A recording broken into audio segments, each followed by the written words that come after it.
అల్లాహు తఆలా పురుషులకు ఒకంత స్థానం ఏదైతే ఇచ్చాడో అది వారి బాధ్యత పరంగా. అవునండి, పురుషుడు సూర్య నిసా నంబర్ 34 చదవండి. పురుషుడు కవ్వాం, ఒక బాధ్యుడు కనుక అతనికి ఆ స్థానం ఇవ్వడం జరిగింది. ఎందుకు? భార్య పిల్లల ఖర్చు భార్యపై కాదు, భర్తపై బాధ్యత. అలాగే ఎన్నో సందర్భాల్లో ఎన్నో సమస్యల్లో నిర్ణయాలు తీసుకునే అటువంటి అధికారం, శక్తి పురుషునికి ఉన్నది.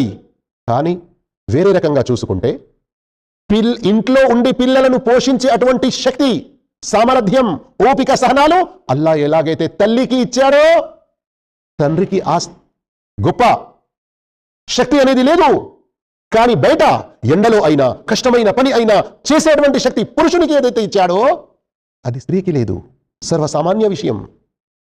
అందుకొరకు ఇస్లాంలోని, ఖురాన్లోని, హదీసులోని ఒక్క విషయం ఎక్కడైనా ఏదైనా చదివి వెంటనే నా మెదడులో దిగట్లేదు, నా బుర్రలో దిగట్లేదు అని అభ్యంతరాలు వ్యక్తం చేయకూడదు. ఎక్కువ జ్ఞానం ఆ అంశానికి సంబంధించింది నేర్చుకోవాలి.